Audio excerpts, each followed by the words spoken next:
दोस्तों आज हम बात करेंगे एक सक्सेसफुल डेयरी फार्मिंग बिजनेस करने के लिए क्या क्या करना चाहिए। दोस्तों जैसे कि आप जानते हो हमारे चैनल के बारे में, हम है द नॉलेज हब। हम कुछ नॉलेज आपसे शेयर करेंगे अबाउट बिजनेसेस आप जिसमें इंटरेस्टेड रहते हैं, जितनी जानकारी हमको है या कुछ जानकारी हम इकट्ठा करके सीखते हैं, कहीं से इकट्ठा करते हैं, किसी और से सीखते हैं, वो जानकारी हम आपसे शेयर करते हैं। तो आज हम शेयर करेंगे जानकारी उसके बारे में जो कि इंडिया में सबसे फेवरेट और सबसे चालू बिजनेस है। सबसे मतलब हर जगह इंडिया में मोस्ट, आप कोई भी बिजनेस देखिए इंडिया में, जितना डेयरी फार्मिंग बिजनेस होता है, आप बहुत सारे लोग इसको बिजनेस नहीं कहते हैं, बट ये एक बिजनेस है। डेयरी फार्मिंग अगर आप एज अ बिजनेस करते हो तभी एक सक्सेसफुल बिजनेस हो सकते हो। डेयरी फार्मिंग यानी किसान जो दूध उत्पादन करता है, ये एक बिजनेस है। इंडिया में इसको बिजनेस नहीं कहते, इसको तो एक खराब लेवल का काम कहते हैं। बट बिलीव मी दोस्तों, अगर आप फॉरेन कंट्रीज में देखते हो, आप यूरोपियंस को देखते हो, तो इसको एक बिजनेस मॉडल कहा जाता है और एक बेहतरीन बिजनेस मॉडल कहा जाता है। और इस बिजनेस मॉडल में इस बिजनेस में इंडिया नंबर वन है। Number one milk production in the world. India में एक स्वाभाविक है कि यहाँ पे ज़्यादा कृषि है, तो डेयरी फार्मिंग बिजनेस भी बहुत बूम करता है। तो ये बिजनेस करने के लिए बहुत सारे लोग सोचते हैं, बहुत सारे लोग स्टार्ट करते हैं। कुछ लोग सक्सेस होते हैं, कुछ लोग सक्सेस नहीं होते।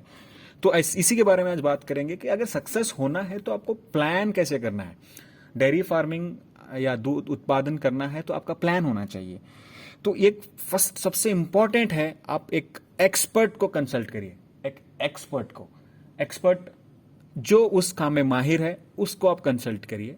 आपको 100% ज्ञान मिलता है या कम ज्ञान मिलता है वो इंपॉर्टेंट नहीं, लेकिन आपको ज्ञान मिलता है।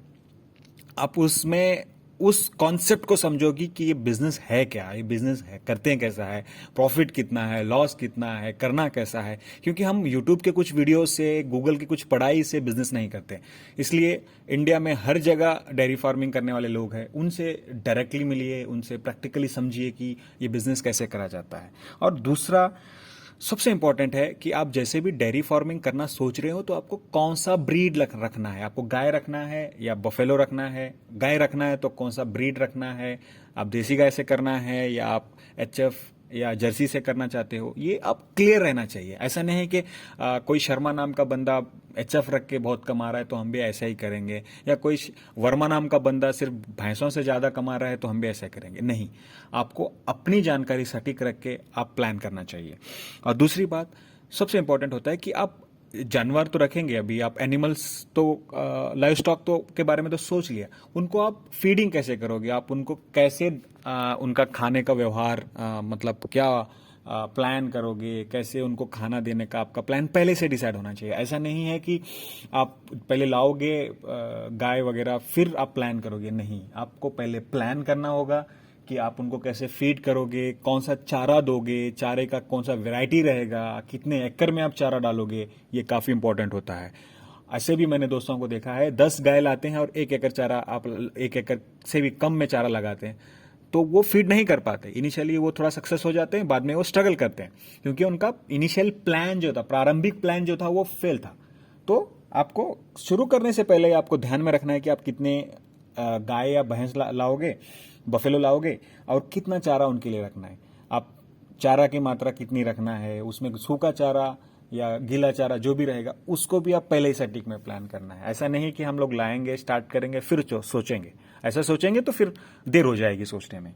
और सबसे इंपॉर्टेंट है, आप यू आर अ मैनेजर। मैंने बहुत सारे मेरे दोस्तों को देखा है, मेरे दोस्त भी कहते हैं कि हम डेयरी फार्मिंग लाएंगे करने स्टार्ट करेंगे, कुछ यूपी बिहार से 2 कपल्स लाएंगे या कुछ लोगों को लाके हम काम करवाएंगे। नहीं, आपकी ये सोच आपको लॉस में करेगी। आपका ये सोच आपको 4-5 लाख से ज़्यादा लॉस करेगी, क्योंकि आपका माइंडसेट में पहले ही डिसाइड होना चाहिए you are a manager the one जो काम करता है, you are the worker, you are the manager, you are the owner.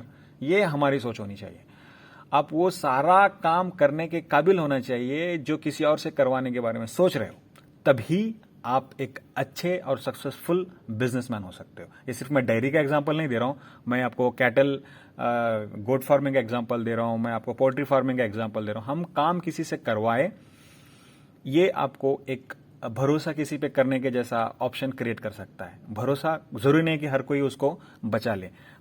तो इसके लिए आपको खुद को उस बिजनेस में इंटरफेयर करना पड़ेगा, उसके बारे में सोचना पड़ेगा, तभी आप इस बारे में सोचिए। मैंने बहुत सारे नौजवानों को देखा है जो कि इस बारे में गलत करते हैं। और सबसे इंपॉर्टेंट, देखो डेयरी फार्मिंग जो है ये कुछ पैसे दे के खरीद के ही करने वाला नहीं है, एक बायोलॉजिकल सिस्टम है।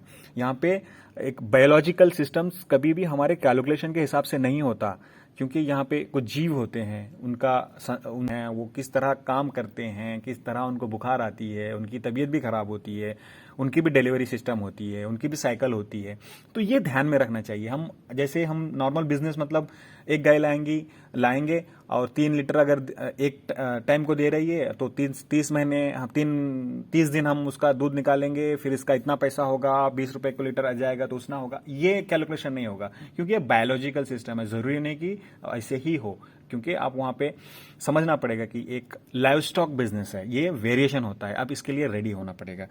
और एक सबसे इंपॉर्टेंट है कि आपकी इक्विटी का जो प्लान होता है, यानी खर्चा, आपका जो भी इन्वेस्टमेंट है, इसका प्लान प्रॉपरली करना चाहिए।